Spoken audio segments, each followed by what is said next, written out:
자, 어제 이재용 회장과 관련된 두 가지 큰 화제가 있었습니다. 하나는 부시 전 대통령이 노무현 추대식에 참가하러 왔다. 은퇴 후에 그림을 그렸는데 노무현 초상화를 그렸다. 그래서 오늘 열리는 추도식에 그걸 또 전달한다. 뭐 이런 이야기도 있습니다. 자, 그런데 노무현과 부시의 인연을 강조하고 새삼스럽게 친한 것처럼 했는데요. 제가 알기로는 부시는 노무현을 굉장히 싫어했고 경주 에이펙 때 그 직후 열렸던 두 사람의 회동에서 북한의 그 당시 마카오 뱅코 델타 아시아 은행에 대한 이 미국의 색깔들이 보이콧 같은 이 북한 자산 몰수에 대해 그걸 좀 풀어주라고 노무현 전 대통령이 여러 번 이야기하다가 부시가 싫은 소리를 해서 굉장히 어색해진 상황까지 연출됐습니다. 그래서 평소 가까이 지낸 것도 아닌 별로 좋아하거나 이념적으로 맞지 않는 노무현 전 대통령의 추도식에 미국의 전직 대통령이 그림까지 그려서 오는 일은 매우 의아스러운 일입니다. 부시 하면 이라크 전쟁을 일으켰듯이 네오콘의 전성시대를 열었고, 그러니까 미국에서 우파에서도 오른쪽에 있는 사람이었고, 노무현 하면 한국의 본격적인 좌파 정치 시대를 연 사람이었습니다. 그래서 충돌하기도 했고 별로 이렇게 잘 지내지도 않은 전직 대통령의 장례식에 미국의 전 대통령이 초상화를 그려가지고 왔다. 어떻게 저렇게 됐지 하고 의아스럽게 생각한 사람이 많을 겁니다. 그래서 이런 부분에 대해서 왜 그럴까라는 의혹에 중점에 이재용 삼성 부회장이 있다는 겁니다. 자, 어제 또 다른 뉴스가 하나 나왔습니다. 자, 검찰이 삼성바이오로직 부회장이라는 폴더에서 이재용의 육성 통화를 복원했다는 겁니다. 자, 최근에 검찰이 삼성 에피서 그리고 더 나아가서 삼성바이오로직 그리고 제일모직으로 이어지는 부분에 있어서 한마디로 이 단계의 가치나 해결을 과대 포장해서 제일모직의 가치를 높여가지고 삼성물산과 제일모직의 합병 때 이재용이 많은 지분을 가지고 있는 제일모직 지분들이 과다 계상되도록 그렇게 했다. 그래서 이재용이 이 제일모직 삼성물산을 합병함으로써 전체 삼성그룹을 지배하는 부분에 결정적인 기여를 했다라는 부분을 집중적으로 조사하고 있어요. 박근혜 정권 때 국민연금 등이 찬성해 준 부분과 별도로 그 연장성산에서 밑에서부터 삼성이 어떻게 분식 해결이나 여러 가지 쇼를 했는가를 지금 캐고 있어요. 자, 그런데 이 수사 과정에서 지금 삼성 측이 증거 자료를 땅속에 파묻었다, 직원 집에 갖고 갔다 해서 직원들, 임원들이 지금 막 구속이 되고 있고, 얼마 전에는 삼성의 본부격인 서초동 삼성전자 사옥의 사업지원 TF의 사장실을 뒤지기도 했습니다. 그 사장은 그야말로 이재용 회장의 완전 오른팔이지요. 과거의 이건희 이학수 관계 같은 그런 관계라고 합니다. 그런데 이재용이 이 삼성바이오로직 에피스 수사에 대해 뭘 보고받고 증거인멸이나 이런 것들을 했는가, 아니면 당시 합병에 대해서 직접 지시하면서 진두지휘했는가, 이런 내용을 찾으려고 했는데 어제 삼성바이오에피스가 작년에 검찰 수사에 대비해 삭제한 부회장 통화 결과라는 통화녹음 파일에서 이재용 부회장 육성이 나왔다는 겁니다. 그래서 디지털 포렌식으로 이 일을 복구했대요. 이 육성에는 이재용이 분식회계 콜옵션 문제 등 삼성바이오 이슈를 직접 관리해온 증거로 이렇게 보면서 증거인멸 과정에서 이재용이 시키는가 하는 것을 집중적으로 지금 조사하고 있습니다. 자, 그래서 서울중앙지검 특수위 2부는 부회장 통화 결과라는 폴더 내용에서 이재용 부회장과 삼성 에피스 임원 간의 통화를 확인했고, 삼성 주력 사업으로 키우려는 바이오 사업에 대해 이재용이 관심을 나타내며 삼성 에피스 현안을 보고받고 지시 내린 내용을 확보했다고 합니다.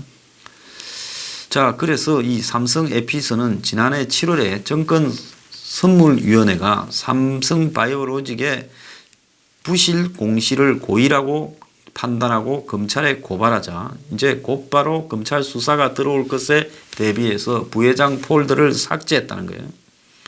그리고 바이오젠사 제안 관련 내용 방안 등 폴더에 든 내용이 1기가바이트에 달할 만큼 많은 내용을 삭제했다는 겁니다. 그래서 검찰이 지금 이 내용을 하나씩 다 복구해서 보고 있는데 여기서 이제 핵심은 이 바이오젠이라는 회사가 삼성바이오와 협작해서 삼성 에피스를 설립했는데 삼성 에피스에 대한 콜 옵션 권한을 가지고 있었습니다. 그래서 수사 핵심 중에 하나는 삼성이 2012년부터 14년에 이 콜옵션이라는 것이 결국은 빚인데 콜옵션 부채를 숨긴 채 삼성바이오의 모회사인 제일모직과 삼성물산을 합병했다는 거예요. 만약에 바이오젠이 이 콜옵션을 가지고 있었다면 이게 부채이기 때문에 사실상 삼성 에피스의 회계가 아주 안 좋게 나올 거고 그러면 삼성바이오도 안 좋게 나올 거고 제일모직도 안 좋게 나올 건데 그걸 감췄다라는 이야기입니다. 그래서 검찰은 옛 삼성의 미래전략실 즉 기획실 같은 후신인 삼성전자의 사업지원 TFG로 이 파일이 삭제되었다고 보고 결국 이재용이 콜 옵션과 합병 이슈 등을 직접 챙겨서 지혜한 사실을 숨기려고 TF가 이것을 삭제한 것이라고 의심하고 있습니다. 그래서 삼성바이오의 김태한 대표, 삼성전자 TF의 김모 부사장, 삼성전자 박모 부사장에 대해 어제 증거인멸 교사 혐의로 사전 구속영장을 청구했어요. 그러면 이 사실 이재용이 굉장히 좀 코너에 몰렸죠.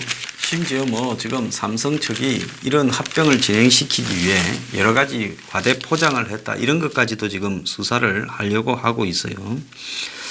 자, 그런데 이 타이밍에 어제 이 조지 W 부시 전 대통령이 지금 서울로 왔고 이재용은 이 광화문 옆에 있는 한 호텔에서 지금 어제 장면입니다.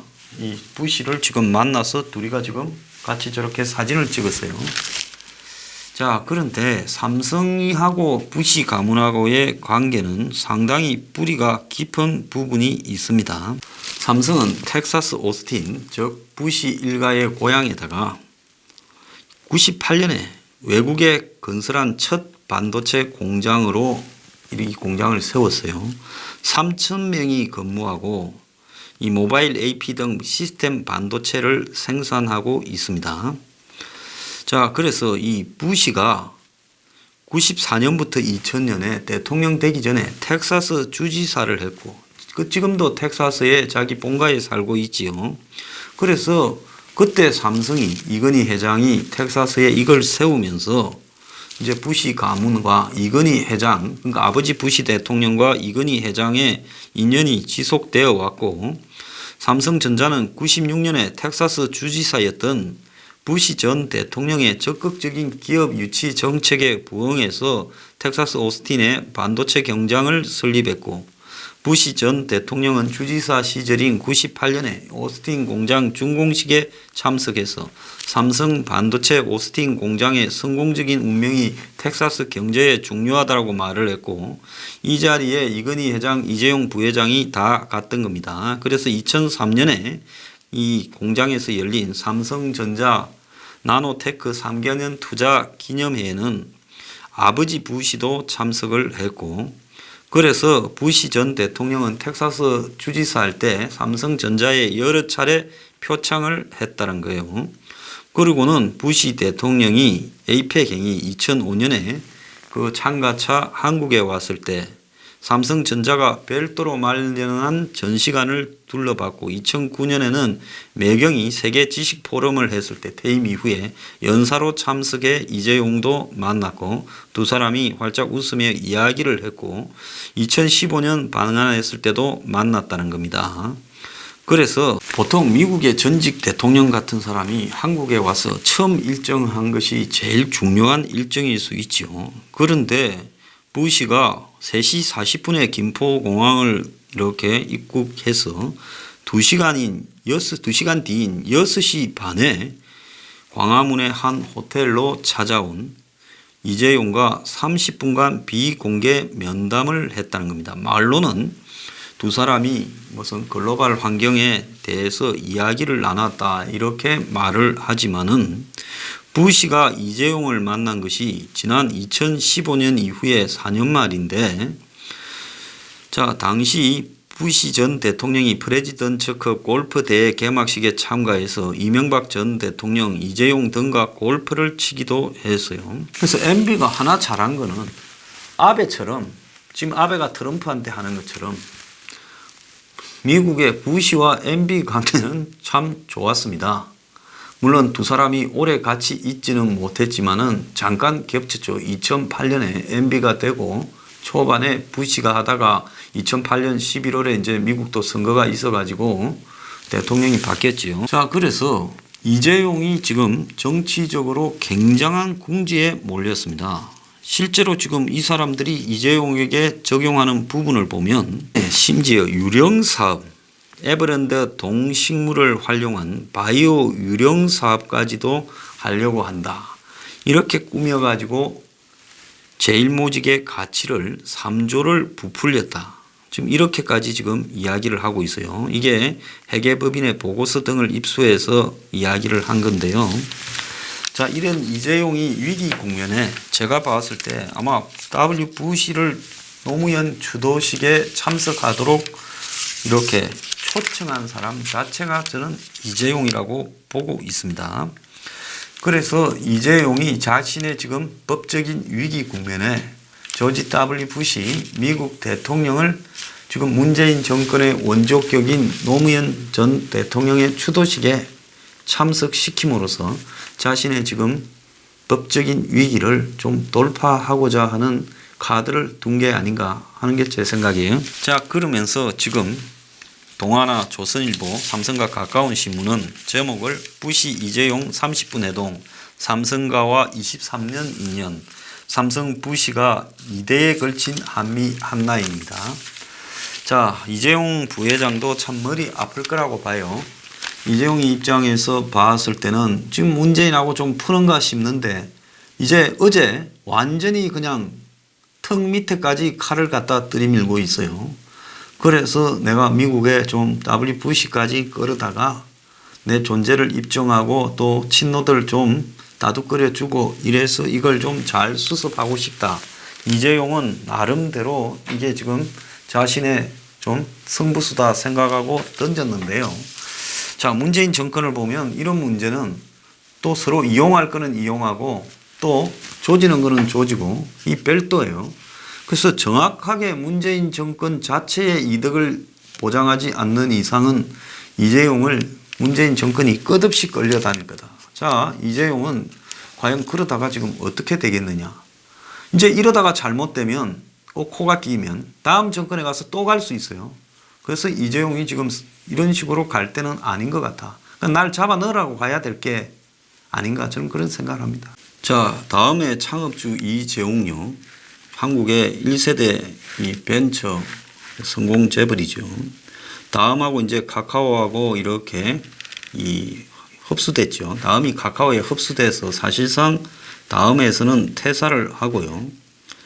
자, 그리고 뭐 사회적 기업 육성한다면서 사회적 발언을 많이 했어요. 한때 안철수가 대선 나왔을 때 또 뭐 안철수 지원한다는 이야기도 있었고, 그래서 2018년부터 소카를 지금 만들었고, 그 소카 자회사가 운영하는 게 이 타다 택시입니다. 현재 타다의 대표도 맡고 있다고 합니다.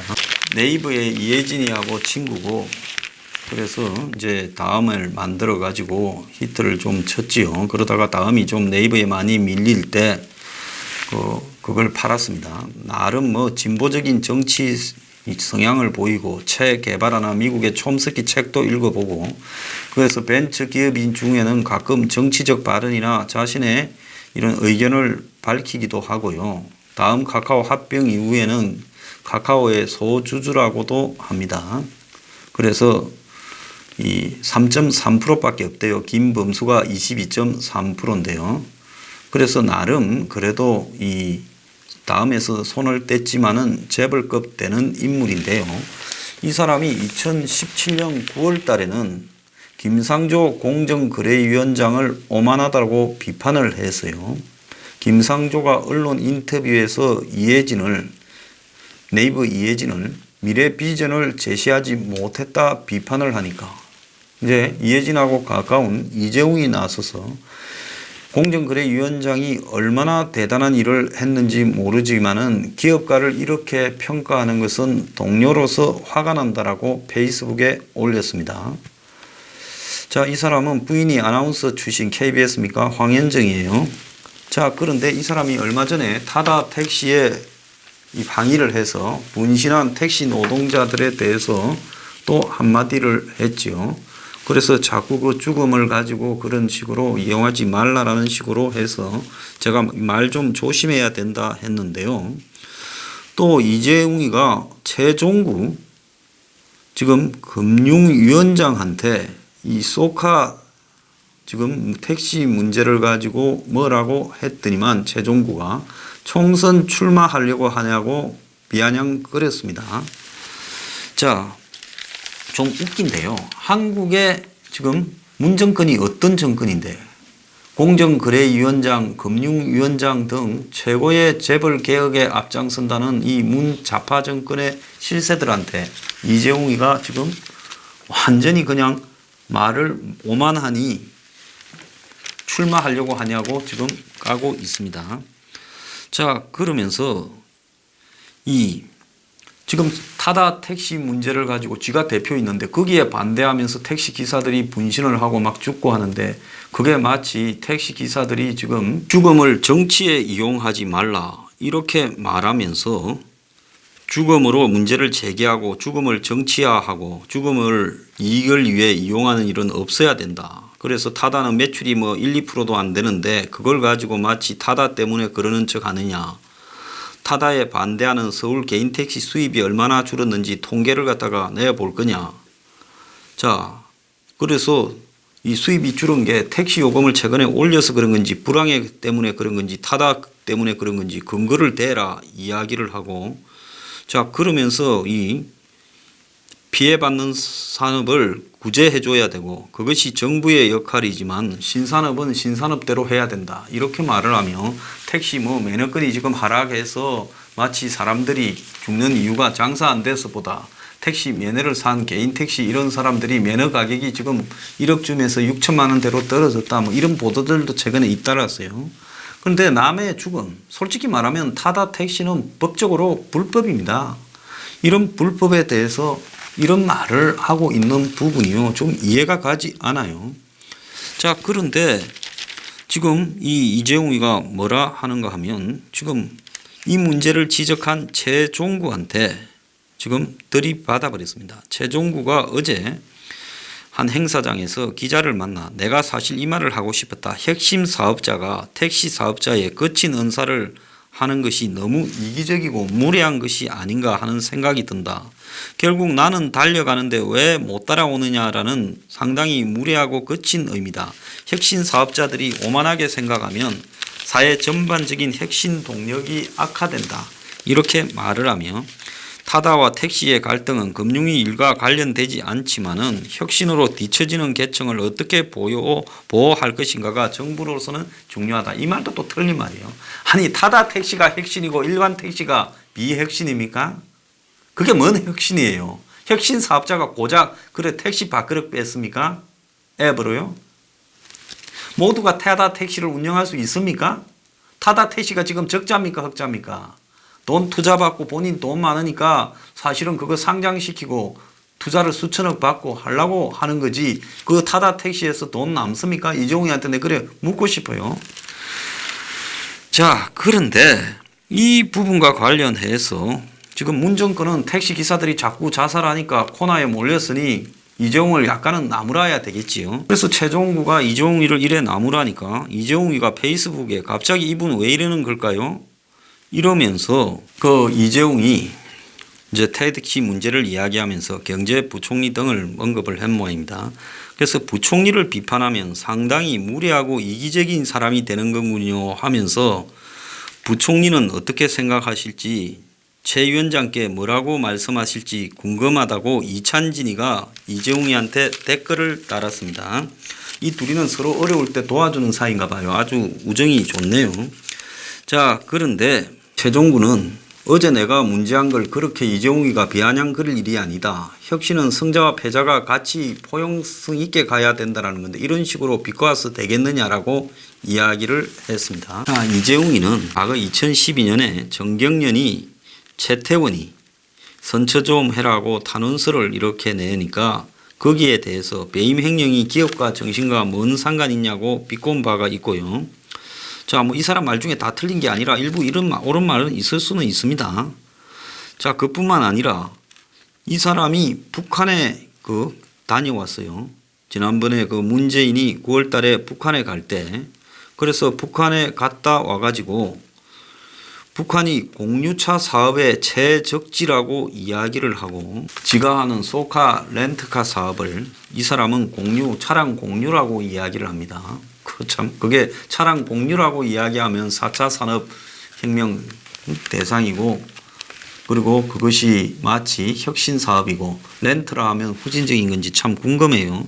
그래서 북한에 대해서 뭐 투자를 해서 단번 도약할 수 있는 가능성이 있고 IT 산업을 둘러봤고 굉장히 북한에 관심이 있는 척 표현을 했습니다. 이거는 정권의 구미와 아주 맞는 이야기겠죠. 그리고 이 사람이 이제 또 놀라운 거는 이 문 정권에서 정부의 정책에 대해 방향을 조언하는 자리인 기획재정부 혁신성장본부장을 4개월 만에 내려놨습니다. 언제 그랬느냐? 작년 12월 달에 그만뒀어요. 그때 아마 이 소카에서 택시 카풀 문제로 카카오 카풀 문제로 시끄러울 때 이렇게 이 혁신성장본부장직을 내놨어요. 그리고 그만두면서 관련 공무원들이 바뀌었으니까 그만둬야 되겠다라고 이렇게 그만뒀습니다. 그러면서 규제에 소극적인 정부에 대해서 비판을 했다고 합니다. 정부가 작년 12월 17일 올해 사업 방향을 발표할 때 규제개혁 대상에서 카풀을 이렇게 제외시켰다는 거예요. 자, 카풀을 제외시켰다고 이 정부 정책 조언하는 혁신본부장이라는 자리를 그만두고 사업에 열중하겠다라고 했습니다. 이 사람은 8월 달에 김동연 부총리 출신으로 혁신성장본부 민간본부장으로 이렇게 위촉돼서 기업의 목소리를 정부 정책에 반영하는 역할을 해왔어요. 그러니까 택시 업계가 난리가 났습니다. 사회적 논란의 상대방인 소카 대표를 이런 자리에 앉히는 것이 갈등을 조정할 정부의 자세인가라고 비판을 했습니다. 자, 이런 자리에 들어가고 북한에 따라가고 하는 것 자체가 지금 이재용이가 정권과 깊숙한 관계가 있다라는 것을 의미하지요. 홍남기는 부총리가 된 다음에 이재용이 그만둔 혁신본부를 대폭 그렇게 구조 개편하겠다고 했고 이재용은 이 카풀 문제 등을 놓고 홍남기에 대해서 택시 차량 공유가 대타협을 해야 된다는 데서 무책임한 정책이라고 비판을 하고 어느 시대 총리냐 기업 상속 혁신 성장 의지를 꺾는다라고 하면서 계속 비판을 해왔습니다. 그런데 지금 택시 업계의 상당수 분들은 어떻게 타다 택시를 이재용에게 저렇게 법적으로 없는 변칙적인 렌트카 운영을 택시라는 이름으로 허용해 주는가에 대해서 모두가 상당한 의문을 가집니다. 자, 이 사람 안철수하고도 대선 나왔을 때 2012년에 가깝고 지원하고 했는데 문 정권하고 보통 가까운 사이가 아니다. 이런 이야기들이 좀 파다하여 한가네요. 자, 그래서 최종구하고 이재용이 붙은 이후에 지금 댓글에 보면 이재용 문재인 믿고 눈에 뵈는 게 없나 보네. 패기 지린다. 택시 기사들도 까고 정부 관료도 까고 자 지금에야 문재인 정권 버프 받아서 거칠 게 없겠지만 문재인 권력이 천년만년 가는 게 아니라 네가 뱉은 말 그대로 돌아오는 날이 있을 거다. 자 소카 대표 이재용이 문가와 친분을 등에 업고 너무 설치는 것 같아 제일 잘난 마냥 나도 분신 사건 이후 이재용의 글을 보고 상당히 불편했는데 나만 그런 게 아니었네. 택시와 상생의 길을 모색하고 그들의 아픔을 보듬어 줘야 된다. 그들이 약자라는 이유로 이재용이 함부로 말할 자격이 없다. 부총리는 당연히 택시업계를 보호할 의무가 있다. 자, 부총리 이런 부분에 대해서 저는 문 정권이 뭐 잘못하는 건 잘못하는 거지만 택시업계 부분에 대해서 문 정권이 애초에 카풀 부분이나 이 타다 택시를 단호하게 대처하지 못하고 마치 이런 부분을 차량 공윤이 무슨 앱이 무슨 차량 공유고 4차 산업입니까? 혁신 사업처럼 끌고 갔던 게 잘못이고 이런데 이재용이가 들어와서 소카를 하고 그리고 타다 택시를 하게 되는데 정권의 비호나 유착이 있었을 거라고 제가 계속 이야기를 해왔습니다. 아니면 왜 불법으로 단속하지 않습니까? 그러니까 이재용이가 이제 혁신 성장본부장도 던져버리고 그리고 부총리도 비판하고 금융위원장 공정거래위원장도 비판하고 눈에 보이는 게 없는 거죠. 이재용이 이렇게 눈에 보이는 게 없는 거는 마치 손혜원과 비슷한 위치에 있다는 거예요. 북한에 데려가고 일개 기업인을 그런 자리에 앉히고 하는 것 자체가 뭔가가 우리가 모르는 중요한 게 있다는 겁니다. 그러다 보니 이제 눈에 보이는 게 없어가 말을 막 하다가 지금 이 사태를 빚고 있는 겁니다. 이재용과 이 정부 도대체 권력 핵심과 무슨 관계에 있는지 그것이 궁금합니다.